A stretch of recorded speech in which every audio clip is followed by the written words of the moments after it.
अस्सलाम वालेकुम स्टूडेंट्स, मैं हूं मोहम्मद मुखलिस महमूद, आपका मैथमेटिक्स मेंटोर। जैसे कि second year mathematics chapter 1 functions, इसको हम डिस्कस कर रहे थे। प्रीवियस लेक्चर्स में हमने ये देखा कि एक फंक्शन क्या होता है, फंक्शन की एग्जांपल्स को डिस्कस किया।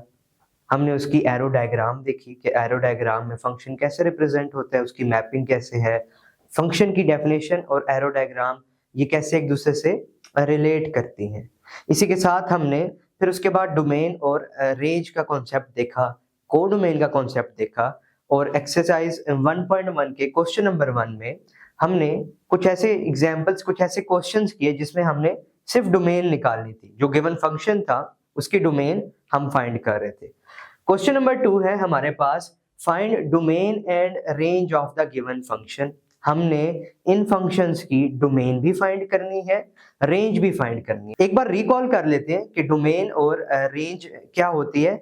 तो हमने जो डेफिनेशन पढ़ी थी उसके मुताबिक कोई भी सेट जो है वो डोमेन कहलाएगा अगर उस डोमेन को पुट करने से, उस वैल्यू को पुट करने से डिनोमिनेटर 0 ना हो जाए या फिर अंडर रूट के अंदर कोई नेगेटिव वैल्यू ना आ जाए। कोई भी अंडर रूट अगर फंक्शन के अंदर आ रहा है, उसमें कोई ऐसी डोमेन हम पुट कर देते हैं जिससे नेगेटिव वैल्यू आ जाती है, से वहां पे -5 आ रहा है, कोई भी माइनस नेगेटिव वैल्यू आ रही है, तो इस तरह तो हमारे पास कोई रियल आंसर नहीं आएगा और इमेजिनरी आंसर आ जाएगा, कॉम्प्लेक्स की तरफ वो चला जाएगा। तो ऐसी डोमेन भी हम नहीं इंक्लूड करेंगे और ऐसी डोमेन भी इंक्लूड नहीं करेंगे जिससे डिनोमिनेटर में 1/0 की फॉर्म बने, जो कि हमारे पास इंडेफिनाइट फॉर्म है, इंफिनिटी है। ठीक है, तो इस तरह की फॉर्म से हमने अवॉइड करना है।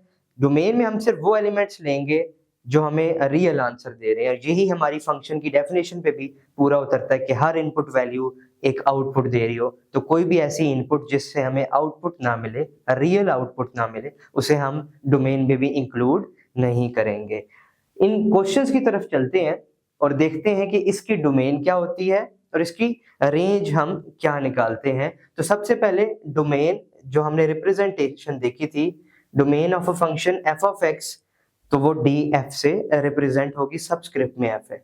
अब जो फंक्शन हमारे पास है वो है F of X equals to X plus 7। ये एक लीनियर फंक्शन है।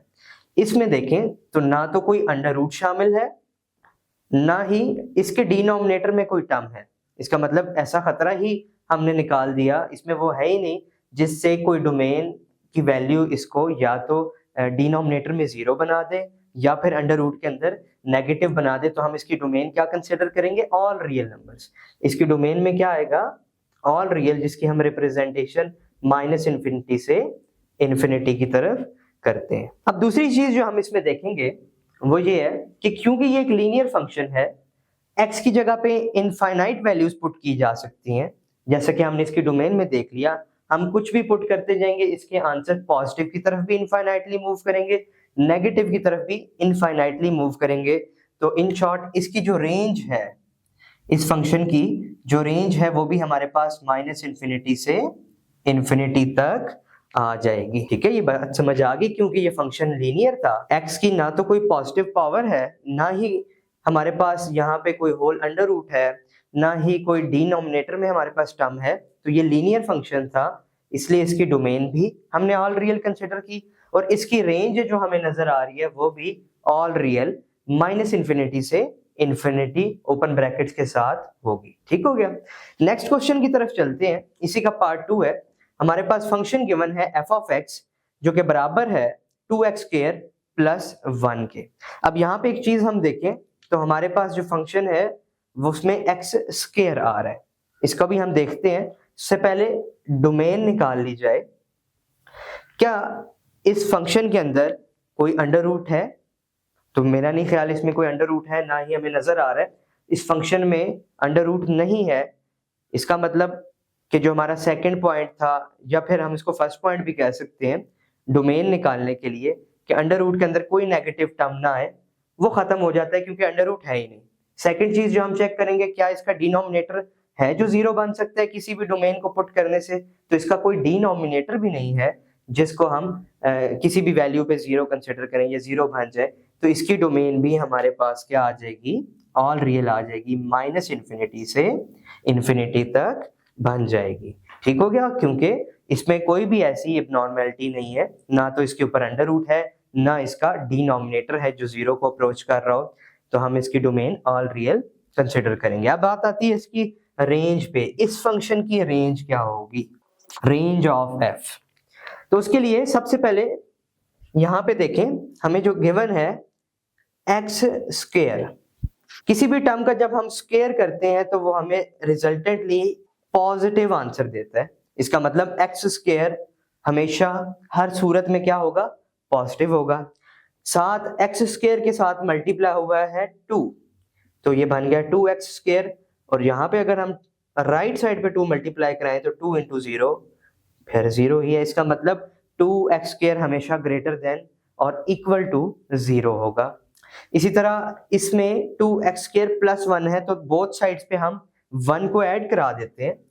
2x स्क्वायर प्लस 1 दोनों साइड्स पे अगर हमने ऐड करा दिया, यहाँ पे भी प्लस 1 ऐड हो जाएगा, तो ये हमारे पास बन गया कुछ इस तरह की फॉर्म।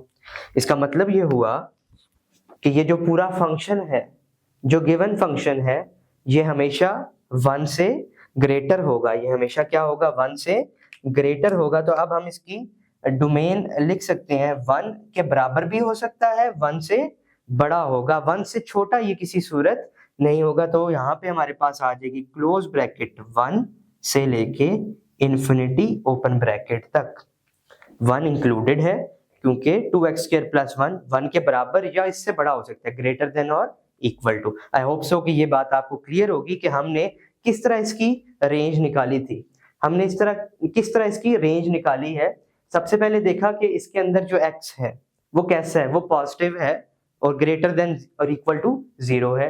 उसके साथ कोई कोफिशिएंट मल्टीप्लाई हुआ है, उसके साथ कोफिशिएंट मल्टीप्लाई हुआ, हमने दोनों साइड पे मल्टीप्लाई करा दिया।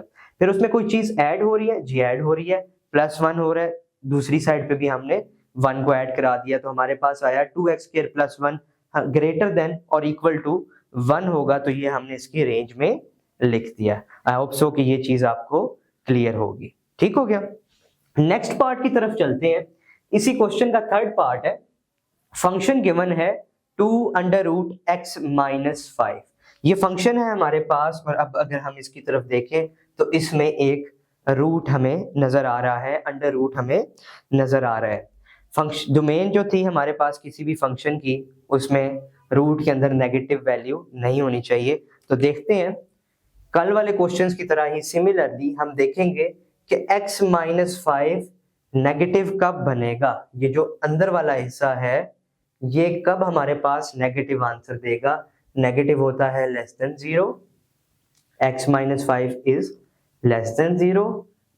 5 को अगर हम दूसरी साइड पे या दोनों साइड पे अगर 5 ऐड करा दे तो x equals to x is less than 5, sorry, x is less than 5। यानी जब भी x 5 या 5 से x 5 से छोटा होगा, 5 बेशक हो, 5 होगा तो 5 माइनस 5 0, ठीक है। 5 से छोटा होगा तो वहां पे हमारे पास देखें, अगर हम इसमें 4 पुट करते हैं, 4 माइनस 5 माइनस 1 आ गया, 3 पुट करते हैं तो माइनस 2 आ जाएगा, 2 पुट करते हैं तो माइनस 3। तो इन शॉर्ट कि अगर हमारा जो x है, जो वेरिएबल है, वो 5 से छोटा हो, हमारी इनपुट वैल्यू 5 से छोटी हो, तो ये नेगेटिव आंसर देता है। तो यहां से हमें हमारी डोमेन का अंदाजा हुआ, डोमेन ऑफ द फंक्शन क्या होगी कि अब ये 5 से छोटी नहीं होनी चाहिए, 5 से छोटी नहीं होनी चाहिए। और कहां तक जाएगी, ग्रेटर हो सकती है, जितनी भी 5 से बड़ी वैल्यूज होंगी ना वो हो सकती हैं, 5 से छोटी ना हो। तो हमने कहा कि ये 5 से इंफिनिटी तक, 5 भी इंक्लूडेड है, क्योंकि अगर 5 पुट करते हैं हम तो 5 माइनस 5 0, उससे हमारे पास अंडर रूट के अंदर नेगेटिव साइन नहीं आता। ठीक हो गया।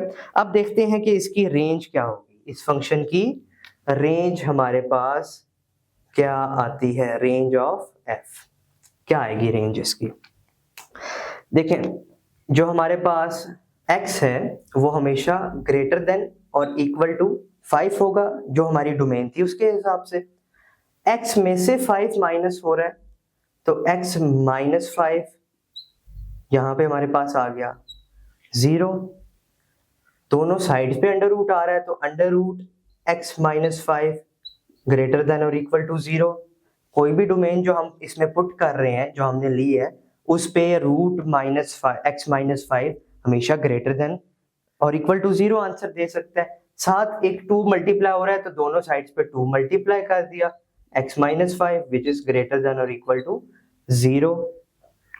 इसका मतलब ये हुआ कि हमारी जो रेंज है वो हमेशा क्या होगी, इस फंक्शन की जो वैल्यू है वो हमेशा ग्रेटर देन और इक्वल टू 0 आएगी। तो हम यहाँ पे इसकी रेंज लिख सकते हैं, इसकी रेंज हम कुछ इस तरह से लिख सकते हैं कि इसकी वैल्यू या तो 0 होगी या 0 से बड़ी होगी। आई होप सो कि ये जो रेंज निकालने का तरीका है ये आपको क्लियर होगा। इस क्वेश्चन के अंदर भी हमने देखा कि रेंज किस तरह निकल रही है, और इसमें भी हमने यहाँ से रेंज निकालने का तरीका देखा कि रेंज हम किस तरह फाइंड कर रहे हैं। नेक्स्ट पार्ट देखते हैं इसका। फंक्शन गिवन है modulus of x minus 2 minus 3। इस क्वेश्चन की तरफ देखें और इसकी डोमेन निकालने की तरफ हम चलते हैं। फंक्शन है f of x equals to modulus of x minus 2 minus 3, जो मॉडुलस से बाहर है। एक लीनियर फंक्शन है, मॉडुलस इस पे आया हुआ है। x के अंदर अगर हम कोई भी वैल्यू पुट करें तो ना तो वो डिनोमिनेटर में 0 बनाएगा, ना ही अंडर रूट के अंदर नेगेटिव सिंबल आ रहा है हमारे पास, तो इसकी डोमेन हम ऑल रियल कंसिडर करेंगे माइनस इन्फिनिटी से इन्फिनिटी तक। ठीक हो गया।